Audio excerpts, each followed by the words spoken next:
Uttarakhand express आप देख रहे हैं, आपके साथ मैं हूं चांदनी धवन और बात करेंगे देहरादून टोल प्लाजा पर। आज उस समय अफरा तफरी मच गई जब सामने से भरा ट्रक फास्टैग लाइन पर बने कैबिन से टकरा गया। ट्रक के ठीक आगे एक हरियाणा नंबर की एसयूवी थी जिसमें सवार लोग बाल बाल बचे हैं। इस घटना में एक लड़की घायल हुई है जिसको अस्पताल में भर्ती कराया गया। वीडियो बेहद डरावना है, आप भी देख सकते हैं कि कैसे ट्रक ने टोल प्लाजा में टक्कर मार दी। ये तस्वीरें आप देख रहे हैं कि कैसे टोल प्लाजा पर ये ट्रक टकराया है और आगे ये एसयूवी गाड़ी खड़ी थी जिसमें आपको बता दें कि कुछ लोग बैठे हुए थे, लेकिन इस हादसे में एक लड़की जो है वो घायल हो गई है जिसे अस्पताल में भर्ती कराया गया है और ये घटना पास के लगे सीसीटीवी कैमरे में कैद हुई है।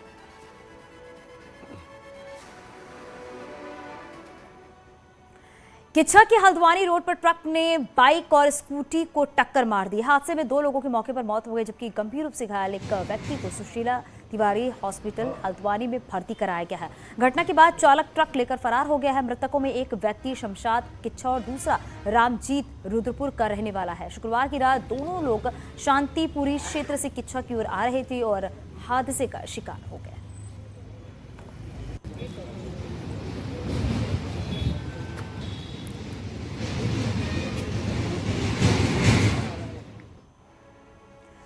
रुद्रप्रयाग जिला अस्पताल में एक अविवाहित नाबालिग लड़की ने बच्चे को जन्म दिया है जिसके बाद मां और बच्चे दोनों की जिला अस्पताल में मौत हो गई है। जानकारी के मुताबिक पेट दर्द की शिकायत पर नाबालिग की मां उसे लेकर जिला अस्पताल लेकर आई थी और परिजनों ने डॉक्टर से नाबालिग के गर्भवती होने की जानकारी छुपाई रखी। नाबालिग की मां ने बिना डॉक्टरों की जानकारी के ही शौचालय में डिलीवरी करवा दी। वहीं डिलीवरी के बाद नाबालिग ने जिला अस्पताल में रात को ही दम तोड़ दिया। वहीं सुबह जब सफाईकर्मी शौचालय की सफाई कर रहे थे तब मृत नवजात के बारे में उन्हें पता लगा। प्रसव का दर्द हुआ होगा तो वो गई बाथरूम में गई तो बाथरूम में ही उनकी डिलीवरी होगी जिसमें एक मृत जो है बच्चा पैदा हुआ। तो वो बात भी उन्होंने छुपाई के साथ ये बच्चा पैदा हो गया बाथरूम में डिलीवरी होगी तो चुपचाप से आकर के अपने बेड में सो गई। तो अत्यधिक क्योंकि 3 ग्राम उनका खून था हीमोग्लोबिन और रात को जो है बच्चा होने के बाद ज़्यादा रक्तस्राव हुआ तो इसमें उनकी मृत्यु हो गई। पंजाब में हुए शेरा हत्याकांड में शामिल मुख्य शूटर रोहित चारंग को उत्तराखंड एसटीएफ और पुलिस ने किच्छा से गिरफ्तार किया है। शूटर की निशानदेही पर हत्या में इस्तेमाल तमंचा भी बरामद किया गया है। पुलिस के अनुसार 5 जुलाई को पंजाब के तरनतारन जिले में टैक्सी चालक शेरा को बुकिंग के बहाने ले जाकर 2 लोगों ने उसकी गोली मारकर हत्या कर दी थी। पंजाब पुलिस ने मुख्य साजिशकर्ता पंजाब के रहने वाले साजन को गिरफ्तार किया था और उसने किच्छा के 2 बदमाशों को 25 लाख में हत्या की सुपारी देने की बात कबूली थी, जिसके बाद शूटर रोहित को गिरफ्तार किया गया जबकि मामले के 2 आरोपी आकाश और अरुण फरार है। पुलिस आरोपी रोहित को कोर्ट में पेश करने की कार्रवाई कर रही है।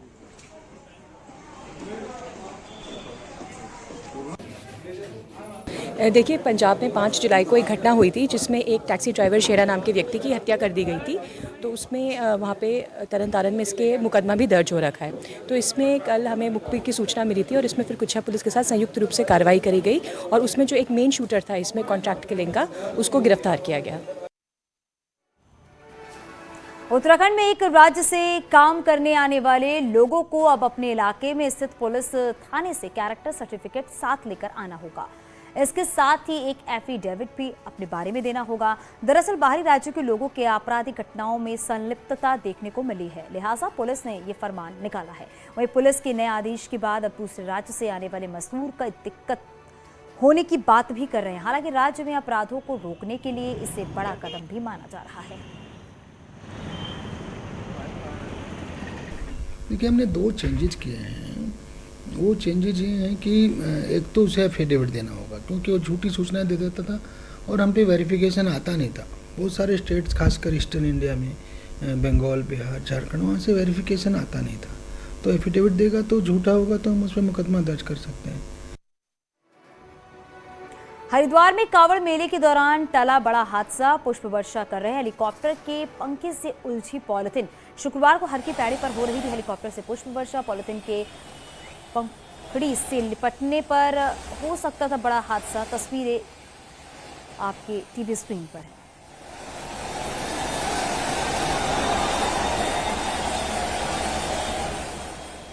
बागेश्वर में पिंडारी ग्लेशियर मार्ग में विशालकाय बोल्डर आ गया, जिसे हटाने में काफी मशक्कत करनी पड़ी। बागेश्वर में अभी भी 6 सड़कें बंद हैं, जिन्हें खोलने का काम किया जा रहा है। वहीं रुक रुक कर हो रही बारिश से 3 मकान क्षतिग्रस्त हो गए हैं और कई पेयजल योजना भी बाधित हुई है।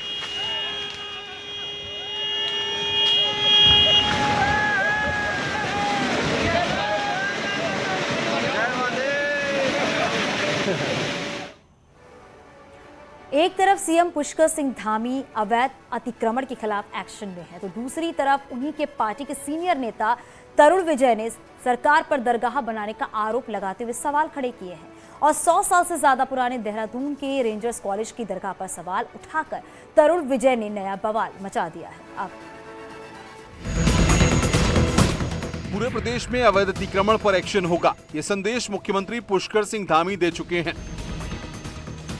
कई जगहों पर अवैध मजार का अतिक्रमण भी हटाया गया, लेकिन बीजेपी के सीनियर नेता और पूर्व सांसद तरुण विजय को अचानक क्या हुआ कि अपनी ही सरकार पर सवाल खड़े कर दिए। तरुण विजय ने ट्वीट किया कि किसी को उत्तराखंड के इस्लामीकरण की चिंता नहीं है, ट्विटर पर सब ठीक है।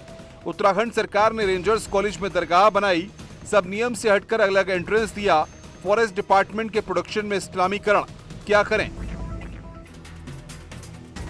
जिस रेंजर्स कॉलेज में दरगाह बनाने का आरोप तरुण विजय ने सरकार पर लगाया, वो देहरादून के बीचों बीच है। न्यूज 18 ने पड़ताल की तो पता लगा कि यह दरगाह कितनी पुरानी है, किसी को नहीं पता। लेकिन जिस रेंजर्स कॉलेज में ये बनी है वो 1894 का बना हुआ है और ये केंद्र सरकार के फॉरेस्ट डिपार्टमेंट की प्रॉपर्टी है। जो आप लोग समझ बैठे हैं वो ये कहना चाह रहे हैं कि पुष्कर सिंह धामी की सरकार अच्छा काम कर रही है, लेकिन उसको और ज्यादा मजबूती के साथ काम करना चाहिए। लोकल लोगों के मुताबिक ये दरगाह सालों पुरानी है, तो सवाल है कि बीजेपी नेता तरुण विजय ने इस्लामीकरण की बात करके सरकार पर सवाल क्यों उठाया, जबकि केंद्र राज्य दोनों जगहों पर बीजेपी सरकार है। बीजेपी का कहना है कि तरुण विजय कहना कुछ और चाहते हैं और समझा कुछ और जा रहा है। वहीं कांग्रेस का कहना है कि तरुण विजय अपनी ही सरकार के काम पर सवाल उठा रहे हैं। हालांकि न्यूज 18 ने भी बीजेपी नेता तरुण विजय का पक्ष जानना चाहा, उन्हें मैसेज किया, फोन किया, लेकिन संपर्क नहीं हो सका। तरुण विजय जी की चिंताएं अपनी जगह जायज हो सकती हैं और जायज हैं भी। उनके कहने का तात्पर्य वो नहीं है जो आप लोग समझ बैठे हैं। वो ये कहना चाह रहे हैं कि पुष्कर सिंह धामी की सरकार अच्छा काम कर रही है, लेकिन उसको और ज्यादा मजबूती के साथ काम करना चाहिए। शायद तरुण विजय जी का आशय ऐसा ही है, मुझे लगता है। तरुण विजय तो उनकी कार्यशैली पर प्रश्न चिन्ह उठा रहे हैं, उनके कामकाज पर प्रश्न चिन्ह उठा रहे हैं। अकर्मण्य है ऐसा कह रहे हैं, वही इस प्रदेश के अंदर पूरा इस्लामीकरण कर रहे हैं, ऐसा आरोप वो लगा रहे हैं। तो ये तो तरुण विजय जो आरोप लगा रहे हैं उस पर मुख्यमंत्री को संज्ञान लेना चाहिए और कार्रवाई करनी चाहिए। देवभूमि की सांस्कृतिक आध्यात्मिक पहचान बरकरार रखने के लिए सरकार गंभीरता से काम करेगी, ये बात मुख्यमंत्री पुष्कर सिंह धामी कई बार कह चुके हैं। ऐसे में बीजेपी नेता तरुण विजय का सालों पुरानी मजार को लेकर इस्लामीकरण का सवाल हैरान करने वाला है। दीपांकर भट्ट, न्यूज 18, देहरादून।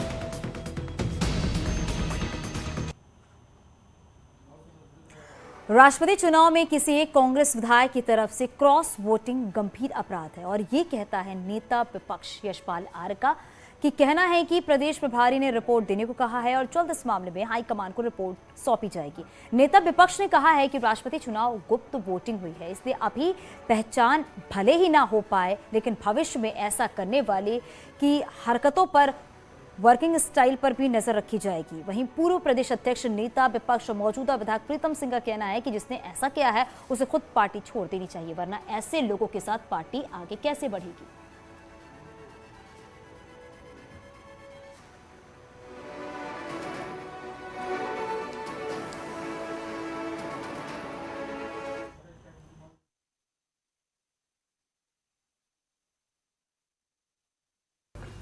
ये अपराध की श्रेणी में आता है और मेरा मानना है कि पार्टी हाईकमान इसमें बहुत ज़्यादा गंभीर है और हमसे भी कहा गया है कि आप विस्तृत रिपोर्ट तैयार करें। ऐसे लोगों के खिलाफ सख्त कार्रवाई होनी चाहिए और ऐसे लोगों की दल में कोई जगह नहीं। चमोली के हेलंग में घास छीनने और फिर चालान को लेकर महिलाओं से विवाद हुआ है। सीएम मामले की जांच के आदेश दे चुके हैं, लेकिन पूर्व सीएम हरीश रावत का कहना है कि सरकार ने शामिल लोगों को इस घटना के लिए पूरे प्रदेश की महिलाओं से माफी मांगनी चाहिए। वहीं वन मंत्री ने हरीश रावत की उम्र पर तंज कसते हुए महिलाओं से जाति की बात से इनकार किया है। चमोली के हेलंग में महिलाओं से घास छीनने और फिर पुलिस की कार्रवाई ने राज्य में नई बहस खड़ी कर दी है। बहस ये कि क्या घास काटने पर सजा होगी, चालान कटेगा। उत्तराखंड पुलिस और सीआईएसएफ की इस बदसलूकी को कांग्रेस ने महिलाओं का अपमान बताया है। मुख्यमंत्री गढ़वाल कमिश्नर को जांच सौंप चुके हैं तो पूर्व सीएम हरीश रावत ने अब नई मांग की है। हरीश रावत ने सोशल मीडिया पर लिखा है कि सरकार में बैठे नेताओं को पूरे प्रदेश की महिलाओं से माफी मांगनी चाहिए। यहाँ के पैदाइशी लोग हैं, अतीत से खेती करते आ रहे हैं और खेती के लिए जल, जंगल और जमीन, घास, पात, लकड़ी ये हमारे अधिकार हैं। अंग्रेज भी आए, उन्होंने भी हमें हक हकूक दिए, उन्होंने भी एक प्रावधान बनाया कि आपके हक हकूक हैं। और हमारी चुनी हुई सरकार अगर घास काटने वाली हमारी बहनों पर इस प्रकार जो है कार्रवाई की बात करती है तो मैं समझता हूँ कि ये बहुत ही बड़ा असंवेदनशीलता का मामला है। चमोली के हेलंग में आखिर क्यों विवाद हुआ? घास काटने वाली महिलाएं गलत थी या चालान करने वाली मित्र पुलिस? ये जांच रिपोर्ट में सामने आएगा। लेकिन पूर्व सीएम हरीश रावत की महिलाओं से माफी की मांग पर वन मंत्री सुबोध उनियाल ने जवाब दिया है। वन मंत्री ने महिला से ज्यादती की बात को गलत बताया है। किसी तरह का कोई जोर जबरदस्ती नहीं है, किसी तरह की जाति नहीं है, किसी तरह का कोई जिस तरह से जंगल से महिलाओं को घास लाके छीनने का प्रश्न, ऐसा कोई नहीं। पहाड़ी राज्य उत्तराखंड के गांवों की हजारों महिलाएं आज भी घास चारे के लिए जंगल पर निर्भर हैं। लेकिन हेलंग में जिस तरह महिलाओं से घास छीनकर चालान हुआ, सीआईएसएफ और पुलिस की कार्रवाई के इस तरीके ने अधिकार और सम्मान की नई बहस खड़ी कर दी है। देहरादून से न्यूज़ 18 के लिए दीपांकर भट्ट की रिपोर्ट। पद्मश्री डॉक्टर योगी एरन को अपना medical license medical council of Uttarakhand में जमा करना होगा। मेडिकल काउंसिल के एक महिला के चेहरे की गलत प्लास्टिक सर्जरी के मामले में डॉक्टर योगी एरन का लाइसेंस सस्पेंड किया गया है। ये कार्रवाई 3 महीने के लिए की गई है। वहीं 2018 में हुई इस सर्जरी में डॉक्टर एरन के बेटे कुश एरन भी सर्जरी के वक्त मौजूद थे, लेकिन उन्हें सिर्फ चेतावनी दी गई है। मेडिकल काउंसिल ऑफ उत्तराखंड के चेयरमैन डॉक्टर अजय खन्ना का कहना है कि कमेटी ने जांच में पाया है कि महिला की सर्जरी में कोई सुधार नहीं हो सकता, इसलिए कमेटी ने दोनों पक्षों को सुनने के बाद ये फैसला लिया है। It would have attracted further more punishment, but seeing his age, so we had given him a punishment of just 3 months. और उनके बेटे को हमने सिर्फ वार्निंग देके छोड़ा है, क्योंकि उन्होंने तो प्रॉब्ली असिस्ट किया था इस ऑपरेशन में, तो उनको वार्निंग देके छोड़ा है और उनको 3 मंथ्स के लिए उनका रजिस्ट्रेशन कैंसिल किया है। वहीं डॉक्टर योगी एरन ने एक लेटर लिखकर अपना पक्ष रखा है। योगी एरन ने लिखा है कि नोटिस अभी मुझे नहीं मिला है, मैं पूरी काबिलियत से हर मरीज का इलाज करता आ रहा हूं। जिस तकनीक से इस मरीज का ऊपर का पूरा होठ जो कैंसर की वजह से काट कर निकाल दिया गया था, फिर से बनाया गया है और ये तकनीक अमेरिका, अफ्रीका और बांग्लादेश में मान्य है। पता नहीं किन कारणों से सफल सर्जरी के कई साल बाद ये सवाल उठाए जा रहे हैं। जिन विशेषज्ञों द्वारा ये सब किया जा रहा है, हो सकता है उनका अनुभव और काबिलियत इन देशों के सर्जनों से ज्यादा हो या मंशा कुछ और।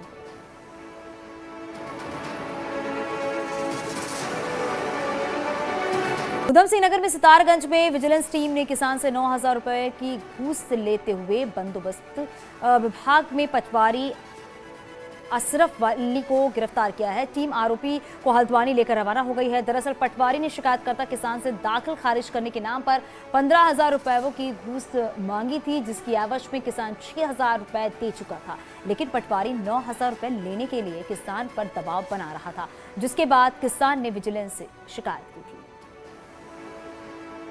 जब पैसे की मांग की जा रही थी तो उनकी जब शिकायत मिली तो हमने शिकायत को वेरीफाई कराया और वेरीफाई करने पे पाया कि ये जो व्यक्ति है पटवारी, इसके द्वारा अनुचित रूप से उनसे रिश्वत की मांग की जा रही है।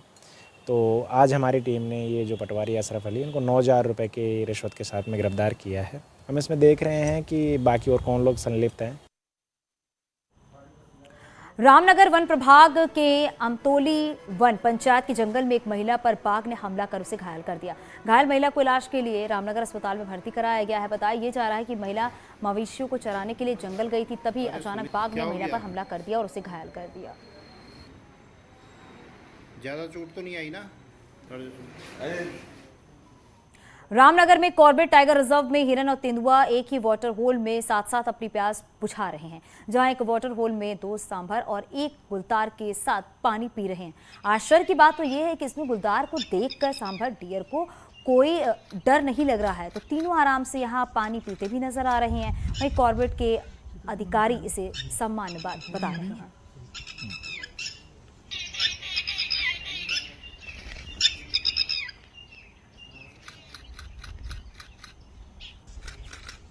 देखिए, ये तो कॉमन बिहेवियर होता है। एक प्रे और प्रेडेटर की एक रिलेशनशिप है। तो ऐसी तस्वीरें बहुत कॉमन हैं। यही नहीं, और भी देश के विभिन्न नेशनल पार्क से या टाइगर रिजर्व से इस तरीके की विजुअल्स आते रहते हैं। धर्मनगरी हरिद्वार में कावड़ मेले के दौरान आस्था के अनूठे नजारे देखने को मिल रहे हैं। शिव भक्त के जुनून के सामने विकलांगता भी आड़े नहीं आ रही है। ऐसा ही एक दिव्यांग कावड़िए का वीडियो भी सामने आया है, जिसमें कावड़िया कमर पर गंगा जल बांधकर जोशीले अंदाज में चलता हुआ नजर आ रहा है। हरिद्वार और ऋषिकेश आने वाले सैकड़ों कावड़िए बद्रीनाथ धाम भी दर्शनों के लिए पहुंच रहे हैं। बारिश और ठंड के बावजूद कावड़िए बद्रीनाथ पहुंच रहे हैं और भगवान भोले और बद्री विशाल के जयकारे लगा रहे हैं। बरसातों में अमूमन 4 धाम यात्रा हल्की हो जाती है। इधर पिछले 1-2 दिन से मौसम खुला है, जिसकी वजह से 4 धाम यात्री भी बद्रीनाथ की ओर रुख कर रहे हैं। अभी तक करीब 10 लाख यात्री बद्रीनाथ धाम आ चुके हैं।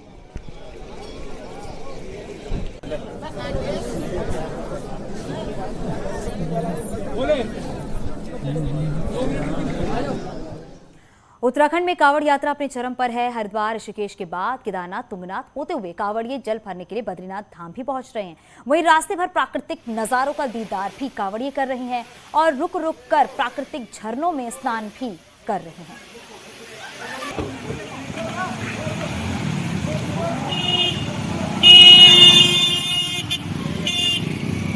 पिछले दिन ऋषिकेश, पहले केदारनाथ, फिर उनके दर्शन के तुंगनाथ और अब बद्रीनाथ के लिए यात्रा कर रहे हैं। और मौसम भी सही मिला, थोड़ी बारिश मिली और रास्ता भी बढ़िया मिला और प्रकृति भी अच्छी रही। अब आपको हेमकुंड साहिब में आस्था की एक तस्वीर दिखाते हैं, जहां गोविंद घाट से घांगरिया तक 16 किलोमीटर की पैदल चढ़ाई पार करके दिव्यांग श्रद्धालु हेमकुंड साहिब पहुंचा। जहां आम श्रद्धालु भी आसानी से हेमकुंड नहीं पहुंच पाते हैं, वहां दिव्यांग श्रद्धालु की हिम्मत प्रेरणा देती है।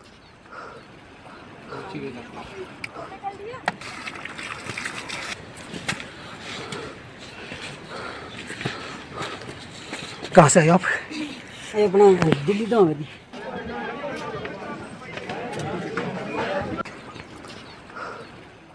और अब आपको बताते हैं कि उत्तरकाशी की ऐसी घरेलू महिला गीता गैरोला के बारे में, जिसे समाज में घट रही घटनाओं ने एक बेहतर कवि और गीतकार बना दिया है। आप ये रिपोर्ट देखिए। हारो बेटन आए बांदर कई बाणे बेटन औंदु सुंगर मेरो मन दुखौंदु सुंगर मेरो जिया जगौंदु बांदर फलों का ढावा बांदर। उत्तरकाशी में एक घरेलू महिला को, जो स्कूल कभी गई नहीं, लेकिन पहाड़ की दर्द और समाज में घट रही घटनाओं ने एक बेहतर कवि और गीतकार बना दिया। और लदाड़ी की 50 साल की गीता गैरोला ने समाज की विभिन्न समस्याओं पर 200 से अधिक कविताएं लिख डाली, लेकिन संग्रह केवल 80 तक ही कर पाई। गीता की एक कविता भी सोशल मीडिया पर वायरल हो रही है, जिसे लोग खूब पसंद कर रहे हैं। गीता ने साल 2008 में शराब पर पहली कविता बनाई। मेरे को बहुत ज्यादा दर्द हो तो मेरे दिल पे चुभती है कि हमारे जो है डाटे कोठार, हमारे पानी के स्रोत, तो मैंने इन पे सारे पे गाने बनाए। फिर टाइम नहीं लिखने को, मुझे टाइम नहीं मिलता ज्यादा। गीता ने पर्यावरण, बेरोजगारी, पलायन, जंगलों की आग के साथ गंगा, भूकंप और जंगली जानवरों के आतंक समेत करीब सभी विषयों पर कविताएं बनाई हैं। कई मंचों पर वो कविता पाठ भी कर चुकी है। गीता का कहना है कि ये दर्द हम सब का दर्द, जिसे सरकार को गंभीरता से लेना चाहिए। आप सुने पलायन के दर्द को किस तरह गीता अपने गीत में बता रही है। कख गाया गौ का लोग यूं गौ कोड़ियों छोड़े गबल कख गाया गौ का लोग यूं गौ कोड़ियों छोड़े। और मैं सरकार से यही रिक्वेस्ट करना चाह रही कि जल्दी से जल्दी हमारी ये मांग पूरी हो।